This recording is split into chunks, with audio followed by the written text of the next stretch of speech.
et un chapitre sociétal dans ce journal. C'est un fléau par lequel s'abattent les coups et les bleus à l'âme. Et ces bleus à l'âme sont ineffaçables face à l'inacceptable des violences domestiques à l'encontre des femmes. Eh bien, les pouvoirs publics tentent d'intensifier la lutte. Les territoires d'outre-mer sont malheureusement les premiers concernés. La question a d'ailleurs fait l'objet d'un colloque à l'Assemblée avec cette interrogation. Pourquoi ? Et surtout, comment faire ? Des spécialistes et des magistrats ont dessiné des pistes. Reportage à Paris avec notre consoeur Nora Noné d'Outre-mer la Première. Ces femmes témoignent des violences subies au sein de leur foyer. Les violences intrafamiliales, un fléau en France et particulièrement dans les Outre-mer. Pour preuve, la Guyane est le département français où l'on dénombrerait le plus de victimes, près de 9 femmes pour 1000 habitants. Je propose avec la compagne pour qu'elle voit comment réagit son compagnon, qu'elle prenne la distance aussi. Cette webconférence propose d'analyser les raisons de ces violences faites aux femmes dans les sociétés ultramarines. Aux Antilles, par exemple, la violence prendrait ses racines dans l'histoire coloniale et celle de l'esclavage. On estime que le contrôle et la maîtrise des femmes est quelque chose de normal et de naturel. L'autre paramètre qui pourrait expliquer ces violences, la précarité, avec dans les Outre-mer un taux de chômage 2 fois supérieur à celui de l'Hexagone. Dans nos territoires, les hommes s'approprient ce pouvoir économique car d'une part, eux-mêmes n'ont pas de travail et n'ont que peu de revenus et par conséquent, violenter économiquement leurs compagnes, faire souffrir leur famille de manière donc économique est lié à la précarité et c'est cela peut expliquer ce surcroît de violence. Un autre facteur, l'addiction, à l'alcool notamment. 85% des violences intrafamiliales se déroulent dans un contexte alcoolisé et 80% des victimes sont des femmes. À La Réunion, la fiscalité sur les spiritueux est plus faible que dans l'Hexagone. Il est donc plus facile de s'en procurer. Quand vous êtes sous l'influence de l'alcool, vous avez un niveau de risque de passer à l'acte qui est pratiquement multiplié par 15. Donc, et il en est de même d'ailleurs pour une personne qui est sous l'influence de l'alcool d'être elle-même victime de violence. Fréquemment, ce qui est retrouvé donc par les constats des forces de l'ordre, c'est que auteur et victime se trouvent sous l'influence de l'alcool au moment de ces faits. Les contextes historiques, socio-économiques et l'alcoolisme confirment bien l'existence de spécificités des violences faites aux femmes en Outre-mer, d'où la nécessité d'adapter les dispositifs existants pour mieux protéger les femmes. Et nous ouvrons le débat sur la première avec notre invitée. Bonsoir Esmeralda Paquet, merci d'être avec nous. Votre engagement, il est très fort par rapport à cette cause-là. On voit que vraiment cette violence faite aux femmes est vraiment marquée par le caractère multifactoriel. Oui, exactement, oui. Caractère multifacteur, mais quand on regarde quand même ce que dit Roland Coutenceau, il faut regarder dans son ensemble, dans sa globalité, l'acte qui est commis, il faut l'observer, il faut observer aussi la personne et il faut observer la situation. Donc c'est pas juste le contexte économique, comme ils disent, qui est ou l'alcool simplement, l'alcool n'est qu'un déclencheur. Ce sont pas les seules causes annoncées qui sont responsables de la violence intrafamiliale. J'ai l'impression que l'éducation, la manière dont on élève les enfants, le regard qu'ils portent sur cette réalité des dames, c'est quand même un élément très fort, souvent dans le passage à l'acte.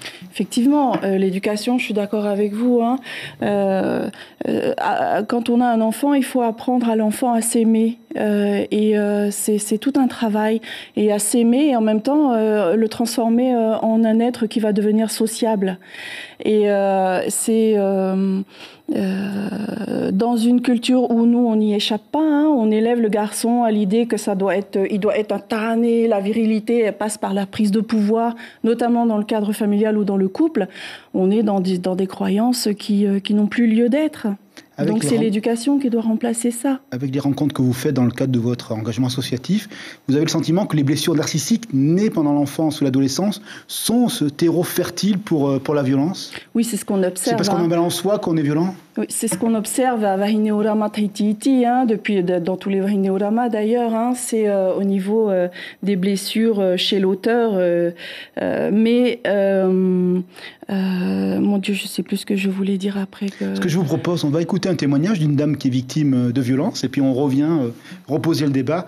La violence, évidemment, c'est un facteur très très important, c'est une mécanique complexe qui a trait avec la psychologie et souvent le quotidien est un enfer. Une dame nous raconte comment elle vit justement avec son compagnon qui, lui, est très violent à son égard.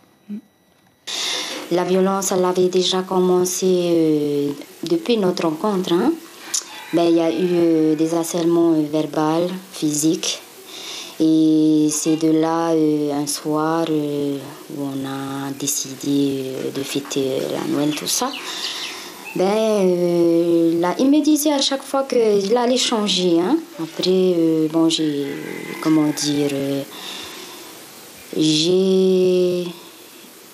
laissé passer, j'ai fermé les yeux. Mais il y avait un moment où je me suis dit, faut que ça s'arrête, ça suffit. Parce qu'après, dans un couple, c'est pas une vie, hein, surtout quand on a des enfants. Hein. Et c'est de là, j'ai porté plainte. Donc j'ai porté plainte, c'est la deuxième fois. Comme j'étais amoureuse de lui, hein, je fermais les yeux. Je l'aime, c'est mon mari. Après, on me pose souvent la question, qu'est-ce que tu attends? Qu'est-ce que tu espères? Il n'y a pas à espérer. Hein. C'est mon mari, je l'aime, point barre. Qu'est-ce que tu faisais? Te taper? Ah oui, me taper, hein, tous les jours. Hein. D'abord, c'était une fois par semaine, et après 2, 3, après voilà quoi. Hein. C'était tous les jours. Tous les jours. Que ça soit dans la journée ou le soir. Tous les jours, pour un petit truc de rien du tout. Esmeralda, c'est des témoignages que vous rencontrez de manière quotidienne, je suppose, celui-ci. Et cette part d'amour qui fait qu'on accepte l'inacceptable. Oui. Ça vous paraît étrange ? Ça vous paraît étrange à vous? Mais en fait, c'est ce qui est intéressant dans la manière de travailler de Marie-Noël, c'est surtout elle qui est au contact premier de la femme. Elle entretient un lien de confiance avec la femme parce qu'elle a cette disponibilité 24 heures sur 24 déjà depuis 12 ans. Et elle m'a appris à moi, la travailleuse sociale que je suis, que séparer le couple n'est pas la seule réponse possible et qu'au contraire, il faut travailler du coup sur la dynamique que ce couple a et pour ne pas qu'ils se séparent, pour pouvoir rester ensemble. Qu'est-ce qui fait que c'est difficile de parler? Bon, l'amour dont parle cette dame, la présence d'enfants également, on a peur de perdre les enfants si les autorités viennent à savoir bien qu'il y a de graves problèmes au sein de cette conjugalité. Oui, dans les familles où existent les violences intrafamiliales, il peut survenir effectivement le retrait des enfants en vertu de l'article 375 du Code civil qui dit qu'il faut venir protéger l'enfant qui est exposé à la violence, qui peut même parfois la subir directement aussi, hein, de la part de l'auteur de la violence, que cet auteur soit homme ou femme d'ailleurs, hein, que ce soit le père ou la mère. Hein. Donc, c'est cette peur de se voir retirer ses enfants qui fait qu'on se tait. Et c'est comme ça que justement Wahineurama Taitiiti a pris une place importante parce qu'elle est venue ôter cette peur pour pouvoir trouver un lieu d'écoute et un lieu de partage et du coup une prise en charge pour beaucoup de victimes. L'association d'ailleurs est en train de mettre en place un lieu d'accueil pour les dames battues avec les enfants. Vous êtes en train de créer un cadre, j'allais dire, normatif pour que ça fonctionne de manière apaisée, tranquille, surtout que ce soit un lieu d'assurance et de rassurance pour les dames. C'est ça. La mission première, c'est d'héberger en urgence, 24 heures sur 24, 7 jours sur 7.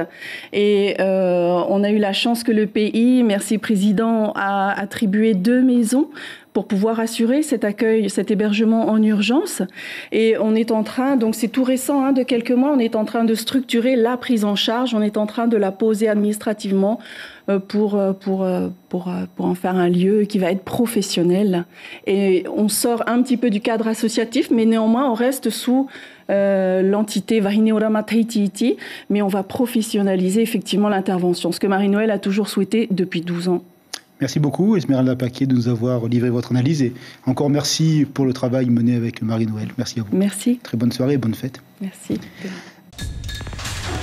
L'information en continu sur Polynésie la première, Internet et réseaux sociaux.